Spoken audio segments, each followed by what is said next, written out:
Hello guys. मेरा नाम कृतिका है और मैं भी एक नीट एस्पिरेंट हूँ। अम, अभी आपको आगे पता चलेगा कि मेरा पास्ट क्या है, फ्यूचर और प्रेजेंट सब पता चलेगा। और तो शुरू से शुरू करते हैं कि आपने टाइटल देख ही लिया है कि restart NEET journey after 7 years। या अभी मैं आपको बताऊंगी कि 7 years की मतलब बात क्या है ना। 7 years में क्या हुआ। सो बिल्कुल स्टार्टिंग से स्टार्ट करते हैं। मेरी जर्नी स्टार्ट हुई थी 2015 में। 2015 में मैंने अपने बोर्ड्स दिए थे 12th के, और मेरा कुछ 65 के लमसम बना था परसेंटेज। और फिर मतलब इतना था कि मैं नीट में बैठने लायक हो गई हूँ। तो इस चीज़ का मतलब था कि हाँ चलो नीट में तो बैठ सकते हैं। हालांकि मुझे उस टाइम पे AIPMT हुआ करता था और CPMT हुआ करता था, मतलब स्टेट लेवल पे।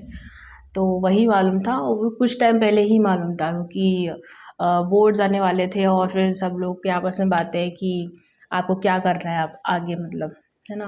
तो मेरे जो कोचिंग टीचर हुआ करती थी वो पूछा करती थी कि अब आपको क्या करना है। तो डॉक्टर बनना है यही पता था स्टार्टिंग से ही, लेकिन उसका क्या प्रोसीजर है, क्या प्रोसेस है, कैसे बनते हैं, क्या मतलब क्या है, कुछ भी नहीं मालूम था। तो फिर किसी ने बताया था कि कोचिंग होती है, इसके लिए आपको कोटा जाना पड़ेगा। और कोटा, एक लड़की और फिर ऐसे बैकग्राउंड से, थोड़ा कंजर्वेटिव फैमिली से, तो कोटा और इतनी दूर कैसे, मतलब नेक्स्ट टू इम्पॉसिबल थिंग। तो फिर ना मेरे मासी जी और मौसा जी रहते हैं कानपुर में, तो फिर वहाँ का प्लान हुआ। हालांकि मैं हॉस्टल में ही रहती थी, तो ये था कि हाँ एक फैमिली देखभाल के लिए है। हालांकि उन्होंने बहुत बहुत ज़्यादा सपोर्ट किया, मतलब लिटरली मतलब मुझे होम सिकनेस नहीं होने दिया, और कभी होती थी तो मैं तुरंत चली जाती थी। हर त्योहार एंड फेस्टिवल, मेरा बर्थडे, सब कुछ अच्छे से मतलब ऐसा लगता ही नहीं था कि मैं मतलब बाहर आई हुई हूँ। सो वो फिर अच्छी जर्नी थी मेरी हालांकि मुझे कभी होम सिकनेस नहीं हुई। सो 2015 में मैं चली गई कानपुर। मैंने कोचिंग ज्वाइन किया और फिर 1 साल रही वहाँ पर। और बस वहाँ पे 1 साल में मैं यही जान पाई कि एक्चुअली में पढ़ाई कैसे होती है। मतलब लोग क्या सोचते हैं और क्या माइंडसेट है लोगों का, क्या थिंकिंग रखते हैं, और लोगों ने अपना फ्यूचर बहुत पहले पहले से डिसाइड करके रखा हुआ है। लाइक लोगों को अच्छे से पता है कि उनको किस स्ट्रीम में जाना है, क्या करना है आगे लाइफ में। लेकिन हम तो जैसे गए थे न्यू बॉर्न बेबी की तरह, कुछ भी नहीं नॉलेज था किसी चीज़ का, मतलब बताया ना कि एकदम ज़ीरो लेवल पे थे, ऐसा समझ सकते हैं। मुझे ये भी नहीं पता था कि मार्किंग कैसे करते हैं लोग, क्यों इतना ध्यान से मार्क करते हैं और किस चीज़ को हाईलाइट करते हैं। तो फिर मेन कौन सी चीज़ है, क्योंकि इसको समझ में ही नहीं आता था। सब ऊपर से जा रहा है, बाउंस हो रहा है, बाउंस हो रहा है। सो ऐसे जैसे मतलब यही कटी 1 साल हॉस्टल में कानपुर में। फिर वापस आ गई मैं।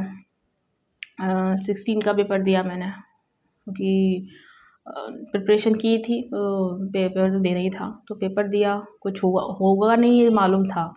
मतलब वो फेज़ भी कुछ ऐसा था कि स्टार्टिंग में कुछ समझ में नहीं आ रहा था, बीच वाला फेज़ कुछ देखते ही देखते क्राउड को पता चला गया कि मतलब कंपटीशन किसे कहते हैं, यही समझते चला गया। और आखिरी का फेज़ आया तो मैं मतलब बहुत ज़्यादा डीमोटिवेट होने लगी कि मेरे मार्क्स ही नहीं बढ़ रहे थे। मेरा टेस्ट देना छोड़ दिया था। इवन मैंने कई सर से भी बात करी पर्सनल मेंटरिंग के लिए, लेकिन कुछ ऐसा हुआ ही नहीं, है ना। कोई ध्यान नहीं देता है अगर आप खुद ही ध्यान नहीं दे रहे हो स्टार्टिंग में। तो फिर उसके बाद जैसे जैसे साल काटी और वापस आ गए। इवन मैं 2 महीने बाद फिर भी वापस गई थी, बिकॉज़ उस टाइम पेपर लीक हो गया था, सेकंड बार पेपर हुआ था। तो फिर पेपर दिया। कुछ नहीं होना था उस टाइम, मेरे कुछ 114 मार्क्स बने थे first time, and second paper दिया तो 121 मार्क्स बने थे एंड ऑल। तो वही वापस घर आ गए।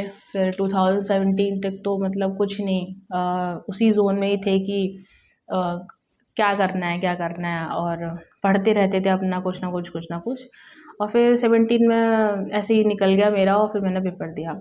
हालांकि कई लोग ऐसे ही बोल देते थे डायरेक्टली कि फेल होके आ गई, और हो गया ज़रा तो सिलेक्शन नीट में। तो इतना ज़्यादा ऐसा अलाउंस हो जाता है ना कि जब आप कुछ करने जाते हो, खासतौर पे आप लड़की हो, और आपकी सोसाइटी फर्स्टली जब मैं चली गई थी कानपुर, तो सब मतलब हाँ बहुत अच्छा किया, भेज दिया, अच्छा है, करियर सेट हो जाएगा एंड ऑल। फिर वापस आ गए तो एक लोगों ने तो डायरेक्टली मुंह पे ही बोल दिया कि आ गई वापस, फेल हो गई क्या। और मतलब उस टाइम मुझे बहुत ज़्यादा, मैं सीरियसली डिसहार्टन बहुत ज़्यादा हो गई थी। फिर कुछ नहीं, धीरे धीरे करके टाइम गया, और फिर 17 का पेपर दिया। कुछ नहीं, क्योंकि मैं कभी सीरियसली उस मतलब जोन में ना पढ़ ही नहीं रही थी। हालांकि मैं ट्राई कर रही थी कि मैं कुछ हो जाए, कैसे होगा क्या, मतलब बिना मेंटरिंग के, बिना गाइडेंस की आपकी दिशा कहाँ जा रही है, किधर आप मेहनत कर रहे हो, कुछ नहीं उसका रिजल्ट निकलता है, और उसका वही मतलब आया परिणाम कि मेरा कुछ हुआ नहीं। क्योंकि मैंने इतने सारे 2017 में आखिरी में आके मेरे को बाबा ने फ़ोन दिलाया। मैंने उनसे बोला कि बाबा विदाउट फ़ोन मैं सेल्फ स्टडी कर रही हूँ, और मैं कैसे करूँगी, कुछ नहीं मेरे पास, कहाँ से मैं मतलब कर पाऊँगी। तो फिर मैंने बहुत ज़बरदस्ती किया, तो उन्होंने मुझे फ़ोन दिलाया। तो एंड्रॉयड मेरे पास आया उस टाइम फर्स्ट टाइम। तो उसकी मतलब वो चलाने में मुझे बहुत टाइम लग गया। मतलब पता नहीं था यूट्यूब वगैरह क्या होता है, और यूट्यूब पे वीडियोज़ एंड ऑल। तो धीरे धीरे करके उसके बारे में पता चला। फिर मैंने ना 2018 में कोचिंग लेना स्टार्ट किया, बिकॉज़ अपने घर खुद के खर्चे, और अपनी खुद की पढ़ाई का खर्चा, तो काफ़ी कुछ चीज़ें होती ही हैं डेली लाइफ से भी रिलेटेड। तो मतलब खर्चा कैसे निकालना है, बाबा से रोज़ रोज़ तो डिमांड कर नहीं सकते हैं, ऑलरेडी इतना बर्डन है। तो ये जब चीज़ें समझ में आती है, तो आप कुछ ना कुछ करने लग जाते हो साइड में। तो फिर मैंने बच्चों को पढ़ाना शुरू कर दिया। फिर 9-10 के बच्चों को पढ़ाया, उनको समझ में आया। फिर मैं उतना ही पढ़ती थी जितना कि मैं अपने स्टूडेंट्स को अच्छे से समझा सकूँ। तो फिर मैंने कोचिंग लेना स्टार्ट किया, कुछ बच्चे मिल जाते तो उनको मैं पढ़ाया करती थी। फिर तब से मेरा पढ़ाना स्टार्ट ही है, अभी तक मैं पढ़ा ही रही हूँ। और फिर 18 का पेपर दिया, फिर कुछ ऐसे ही मार्क्स बने 149 के लमसम। फिर 18 में 16, 17, 18 3 साल पेपर दिया था। तो 17 में 149 मार्क्स बने थे, और 18 में आई थिंक 199 मार्क्स आ गए थे। कुछ होना है नहीं है, क्या करना है, कुछ पता नहीं है। फिर धीरे धीरे करके ना मैं जोन आउट होने लग गई, एक तरीके से अलग, घर में रह के भी घर से अलग। तो इंट्रोवर्ट हूँ ऑलरेडी, और उसके ऊपर भी एक अलग जोन आउट हो जाना, है ना, भीड़ में अकेले टाइप्स होता है ना वैसा। तो वैसे ही मुझे स्टार्टिंग मेरी हो गई, तो मैं बिल्कुल जोन आउट रहने लगी। मुझे होश ही नहीं रहता था कि मैं बहुत जल्दी रीड कर लेती है फेस, मतलब उनको पता चल जाता था कि हाँ मैं किसी बात से अपसेट हूँ और मुझे प्रॉब्लम है या कुछ भी। तो बहुत ज़्यादा सपोर्ट करती थी हमेशा, मतलब हमेशा वो हमेशा अपना बेस्ट समझाने का ट्राई करती थी कि मैं डिप्रेस्ड ना हूँ। बट फिर भी मैं बहुत ज़्यादा कभी सैड, डिप्रेस्ड बहुत रहने लगी थी, और कि रिजल्ट्स कुछ आ नहीं रहे थे, और करना इतना कुछ लाइफ में, इतनी बड़ी लंबी मेरी बकेट लिस्ट, उसमें चीज़ें ऐड होती चली जा रही हैं कि ये करना है, ये करना है, ऐसे करना है, ऐसे करना है, और हो कुछ पा नहीं रहा है। तो फिर एक वो बहुत ज़्यादा यू नो अजीब सी एक फीलिंग हो जाती है कि आप क्या सोचे थे स्कूल टाइम पे और क्या कर रहे हो, और कुछ अता पता नहीं है लाइफ का, कहाँ क्या जा रहा है, और कुछ भी नहीं मालूम है। तो फिर उसके बाद 19, 20 और 21 तीनों साल पेपर नहीं दिए, बिकॉज़ पता था मैंने, मतलब वो स्ट्रीम छोड़ दी थी एक तरीके से कि मैंने अब पेपर देना नहीं है, क्योंकि कुछ होना नहीं है। फिर आए हमारे अलग सर, फिर उनकी वजह से, क्योंकि मैंने ना धीरे धीरे करके जो बच्चों को पढ़ाती थी, तो मुझको खुद पढ़ना पड़ता था। तो वो मैंने फिर अलग से से पढ़ना शुरू कर दिया था। तो मैंने 4-5 साल तो मतलब जो टॉपिक्स रिलेटेबल थे ना बच्चों से, वही वे मैं पढ़ती रहती थी। तो फिर सर से पढ़ा, उनकी पढ़ाई ऑब्वियसली मुझे बहुत अच्छे से रिलेट होती थी, अच्छे से समझ में आती थी, तो मैं पढ़ लेती थी। लेकिन वो प्रॉपर गाइडेंस जैसे होनी चाहिए फॉर नीट एस्पिरेंट, वो मुझे नहीं मिल पा रही थी। मैंने इतने सारे इंटरव्यूज़ देखे टॉपर्स के कि कुछ ऐसा मिल जाए जिससे मैं सेल्फ से कर लूँ, बट कुछ हुआ नहीं। तो बीच में कुछ ऐसा फेज़ आया 18, 19, 20, 21, 21 तक मैं बहुत ज़्यादा गंदे फेज़ में थी अपने लाइफ के। मतलब you know worst time of my life I think अभी तक का। कुछ गलतियाँ भी हुई और कुछ खुद की वजह से और कुछ सराउंडिंग की वजह से, कुछ फाइनेंशियली कंडीशंस की वजह से, मतलब थोड़ा थोड़ा रोल सबका ही रहा है। और उसका रिज़ल्ट यही था कि मैं कुछ कर नहीं पा रही थी और इस चीज़ का मुझे दुख भी था, गुस्सा भी था बहुत। उस टाइम पे जो भी चीज़ें मेरी पसंदीदा थी, मुझे ड्राइंग पसंद है, मुझे डांसिंग पसंद है, मुझे पेंटिंग पसंद है, मुझे क्राफ्ट पसंद है, डिफरेंट डिफरेंट टाइप की चीज़ों से क्रिएट करना, कुछ चीज़ों को नया बनाना और सजाना और मतलब अलग अलग चीज़ों में ना ट्राई करना, एक्सप्लोर करना बेसिकली मुझे बहुत अच्छा लगता है। तो हमेशा से मेरा लाइफ का मेन सेंटर एक्सप्लोर ही रहा है कि हर चीज़ को एक्सप्लोर करना है, देखना है कि क्या है, कैसे है, जानने का बड़ा दिलचस्पी लगती है हमेशा हर चीज़ में। सो बीच में कुछ इतना गंदा फेज़ था वो टाइम, तो उस टाइम में मैंने अपनी फ़ेवरेट चीज़ें करना छोड़ दिया था। मैं डायरी लिखती थी हमेशा से, मैं डायरी लिखना छोड़ दी थी, ड्राइंग करना छोड़ दी थी, मतलब सब कुछ। वॉक करना मुझे बहुत पसंद है, सॉन्ग सुनना बहुत पसंद है। मैंने ये सारे काम छोड़ दिए थे। मेरे से कुछ हो नहीं रहा था, बस खाना-पीना और सोना, बस खाना-पीना और सोना और अकेले रहना। कई बार तो ऐसा होता था कि बहुत गंदे-गंदे ख़्याल आते थे दिमाग में कि कुछ सोसाइटी का एक ना ढाँचा होता है लड़कियों के लिए, राइट? कि आपको एक केज बना के दिया हुआ है, एक ढाँचा बना के दिया हुआ है, आप उसमें फिट हो जाओ जैसे-तैसे। बट मुझे नहीं होना है और मैं होना नहीं चाहती और इसी बात का गुस्सा था कि तुम यहाँ रहोगी तो तुम्हें ढलना ही पड़ेगा और एक टाइम बाद अब एज होने लगती है ना, तो फिर आपके लिए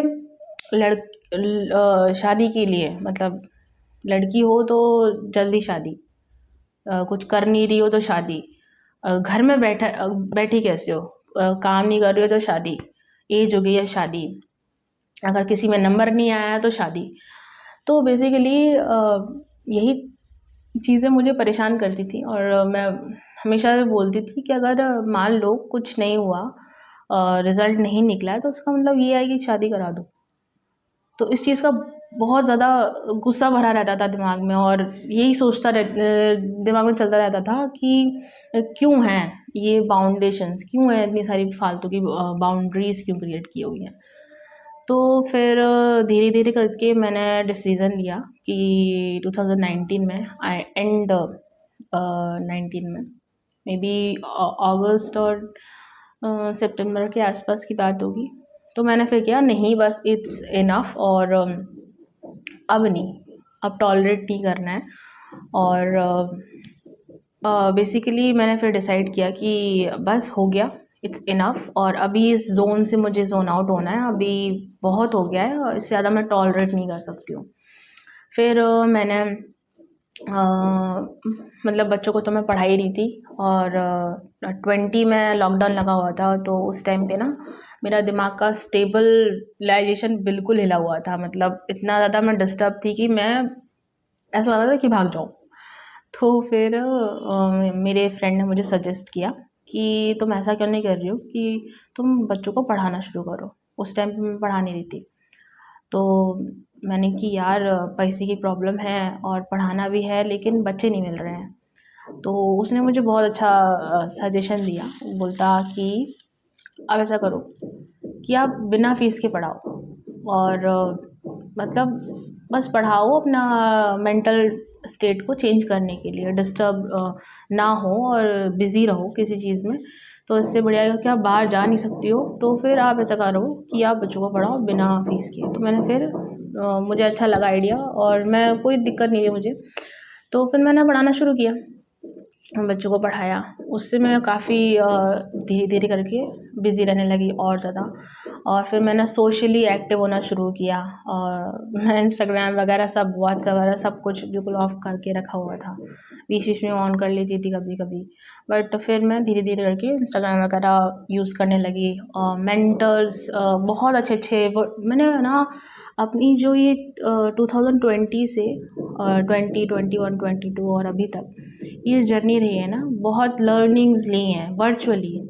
मेरे पास सराउंडिंग में तो ऐसे लोग नहीं हैं इतने ज़्यादा जिनसे मैं बातचीत करके कुछ सीख सकूं, बट वर्चुअली मैंने बहुत सारी चीज़ें सीखी और उन पे इम्प्लीमेंट किया है। तो वो जो एक नैरो माइंडसेट था मेरा, बीच में ऐसा कुछ हो गया था, मैं उससे बिल्कुल ज़्यादा एकदम ब्रॉड कैटेगरी में एकदम ट्रांसफॉर्म हो गई थी। अभी भी हो रही हूँ। सो मैंने फिर काफ़ी लोगों को सुनना शुरू किया, और बहुत पॉजिटिविटी आई लाइफ को लेकर के, और मतलब जोन आउट होना शुरू हुई, मैं अच्छे माइंडसेट में कन्वर्ट होना शुरू हुई, और अभी भी प्रोसेस जारी है। फिर जैसे तैसे 2022 में पढ़ाई करना स्टार्ट किया, तो मैंने देखा कि काइनेमेटिक्स मैंने की है कंप्लीट, और मुझे समझ में आ रही है, जो मैंने कभी नहीं पढ़ी थी, तो आप अंदाज़ा लगा सकती हो। तो मुझे लगा कि हाँ, अब पॉसिबल है, मैं कर सकती हूँ। तो फिर मैंने 2022 में ठीक ठाक पढ़ाई करना शुरू कर दिया था, मतलब ऐसा था कि हाँ, मेरे मार्क्स तो एटलीस्ट अच्छे आ ही जाएंगे। तो पढ़ाई सही चल रही थी, टेस्ट कुछ दिए थे मैंने, टेस्ट का मुझे फ़ोबिया हमेशा से ज़्यादा, और इस साल भी मुझे मतलब लगा था कि मैं टेस्ट कैसे दूँ, लेकिन फिर भी मैंने टेस्ट देना शुरू किए थे। तो फिर उसके बाद 2022 में ही मेरे ना साल के आखिरी आते आते किडनी स्टोन डिटेक्ट हुए। तो फिर वो जब डिटेक्ट हुए, मतलब फर्स्ट डे जब मुझे पता चला था, तो उस टाइम में मैं बेहोश हो गई थी, बिकॉज़ इतना ज़्यादा पेन था। अ, मैं बेअरेबल बिल्कुल नहीं था वो पेन। तो उसके चक्कर में मेरा पूरा 1.5 महीना बिल्कुल बर्बाद हो चुका था, मतलब टोटल डिज़ास्टर। मतलब बिल्कुल ऐसा था कि ख़त्म। मैं बिल्कुल बेड पे रहती थी और रोती रहती थी कि अभी सब कुछ सही जा रहा था, मुझे दूसरा चांस नहीं मिलेगा। उस टाइम पे ना 22 में ना लड़के दिखना बहुत शुरू कर दिए थे मेरे आस पड़ोस, मतलब मेरे सराउंडिंग में, और मेरे फैमिली मेम्बर्स ने, मेरे घर वालों ने, कि बाबा की तबीयत सही नहीं रहती है, और फाइनेंशियली कंडीशंस ख़राब हैं, और लड़की बड़ी हो रही है, अभी कुछ हुआ नहीं है, और बहुत सारी चीज़ें। और इतने ज़्यादा लड़के देख लिए कि मतलब बस पूछो ही नहीं। तो मैं उन सब से और तंग आ चुकी थी। तो मैं हमेशा से मतलब यही मेरा रोना रहता था कि अगर मैं यहाँ से नहीं निकली ना, तो मेरी शादी हो जाएगी। और शादी का डर, मतलब सीरियसली मैं उस टाइम पे तो इतनी ज़्यादा डरी हुई थी कि मुझसे कोई शादी का नाम भी ले लेना कि बेटा शादी नहीं कर रही हो, कोई टोंट भी मार देना, मेरे आंसू निकल जाते थे, और गुस्सा भरा रहता था, ऑल टाइम दिमाग में गुस्सा भरा रहता था। तो जैसे तैसे मैं ऑलरेडी ज़ोन आउट होने की कोशिश कर रही थी, ऊपर से ये लोग मतलब वही ना, तेल में आग देने, आग में तेल देने वाली बात, तो वही हो जाता था मेरे साथ। फिर ठीक है, तो 22 में ये हो गया, तो ऑलरेडी इतना सारा बैकलॉग हो गया। अब आखिर में बैकलॉग ही कंप्लीट करते रहे, वही 2-3 महीने बचे। उसमें कैसे को मतलब पकड़ पाएँ स्पीड को। तो फिर मेरे को, मैंने कि मुझे करना ही नहीं है। लेकिन फिर पेपर दिया, क्योंकि मैंने फॉर्म भर दिया था, तो पेपर दिया मैंने। फिर अगेन 145 मार्क्स आए, और मैं लिटरली बेशर्म, मुझे कोई फ़र्क ही नहीं पड़ा। मैं गई अपने साथ, मतलब अपने साथ डेट पे, और सेलिब्रेट करके आई अकेले मस्त, आराम से गई और सेलिब्रेट करके आई कि मेरा फेलियर मैं सेलिब्रेट करने जा रही हूँ। गई, मैंने जर्नलिंग लिखी, और सेलिब्रेट किया आराम से, और घर पे वापस आ गई घूम घाम के। उस टाइम मैं बच्चों को पढ़ा रही थी। फिर बाबा की कंडीशन है 23 में ज़्यादा ख़राब होने लगी थी, 3-4 साल से ख़राब ही चल रही थी। उनको डायलिसिस मतलब बोल दिया था। सो वो 6 महीने भी कहाँ ही हो पाए होंगे, 3-4 महीने मुश्किल से। तो फिर 22 में मैंने प्रिपरेशन कर दी थी स्टार्ट, 23 में मतलब अभी के लिए। तो फिर मैंने पढ़ाई करना शुरू कर दी थी, लेकिन बीच-बीच में वही होता रहता था कि पापा की कंडीशन ख़राब है, और कभी-कभी उनकी इतनी ज़्यादा क्रिटिकल कंडीशन हो जाती थी कि उनको लेके तुरंत भागना पड़ता था। हम लोग बहुत डर जाते थे स्टार्टिंग में तो, क्योंकि बैक टू बैक इतनी ज़्यादा ऐसा हो गया कि बस ख़त्म, सब फिनिश, मतलब हो गया, अभी नहीं कुछ हो सकता, कोई कोई कुछ नहीं कर सकता, कोई नहीं बचा सकता। तो फिर ऐसी-ऐसी कंडीशंस हो जाती थी, तो उसकी वजह से इतना ज़्यादा मेंटल ट्रॉमा रहता था।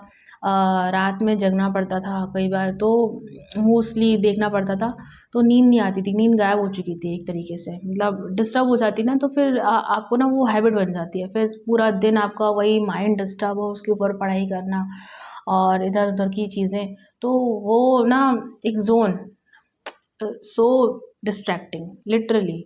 मतलब आपको पता ही होगा कि एस्पिरेंट के लिए एक एटमॉस्फेयर होता है पढ़ाई वाला, तो वो क्रिएट ही नहीं हो पाता था। अब मतलब खैर जो कुछ भी बोलूँगी तो ऐसा लगेगा कि एक्सक्यूज़ में काउंट हो रहा है, और मैं भी नहीं चाहती कि वो ऐसा फ़ील हो, इसलिए मैं कभी बोलती नहीं। तो लेकिन आज आपसे शेयर हो रही हैं बातें, तो उम, अच्छा है, निकल जानी चाहिए। तो फिर खैर उसके बाद मैंने 23 के लिए प्रिपेयर कर रही थी, तो अ, मार्च में आते-आते बाबा की कंडीशन ज़्यादा ख़राब होने लगी।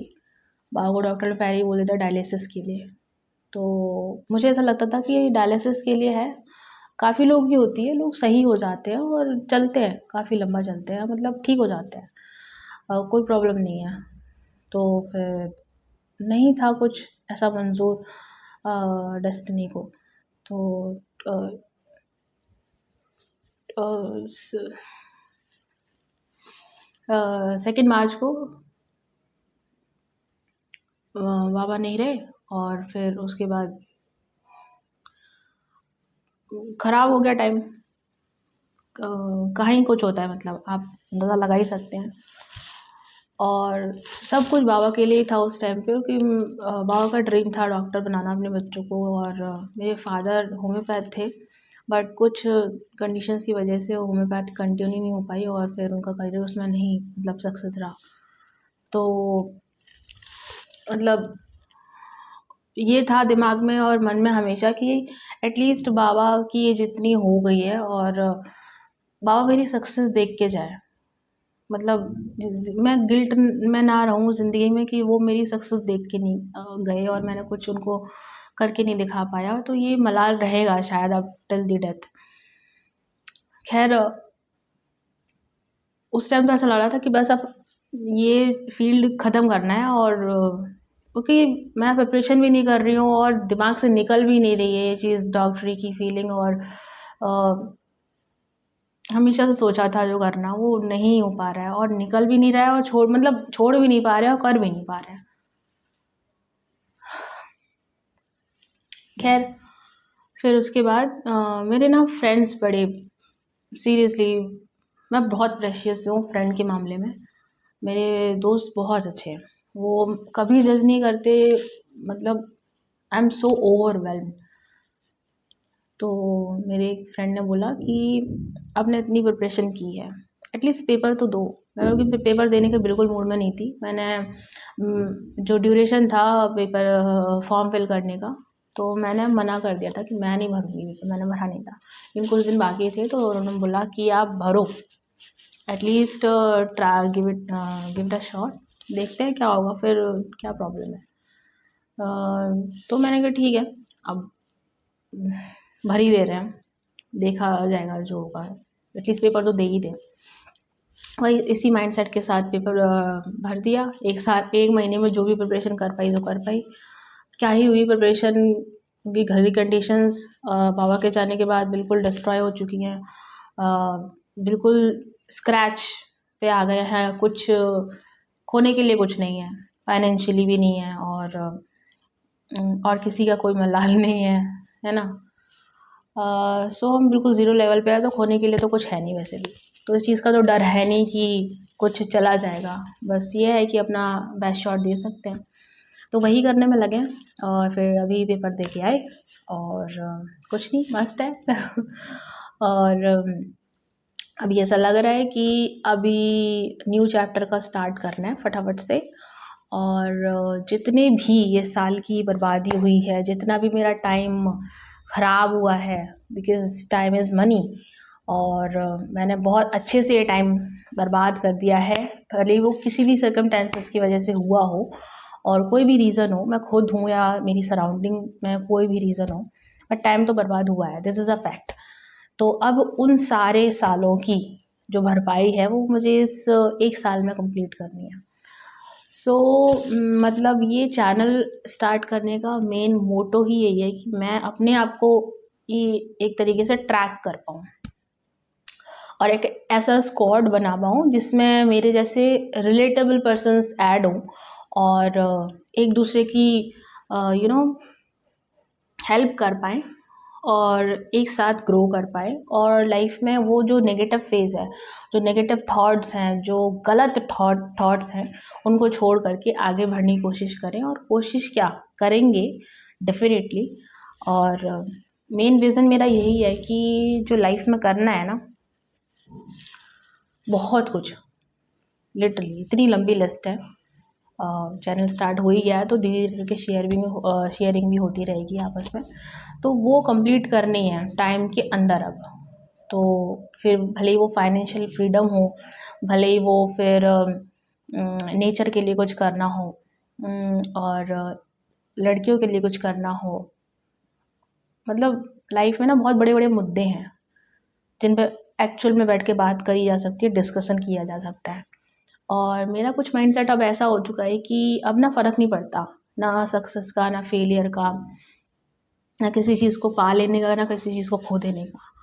और बस ऐसा लगता है कि जो मेन मुद्दे हैं उनसे दिल टूटता है, उनसे तकलीफ़ होती है, उन रोना भी आता है, गुस्सा भी आता है, और अंदर से ना बिल्कुल झिझोर जाती हूँ कि मतलब क्यों हैं ऐसी प्रॉब्लम्स, और कोई सॉल्यूशन वो क्यों नहीं निकाल रहा है और कर क्यों नहीं रहा है ना।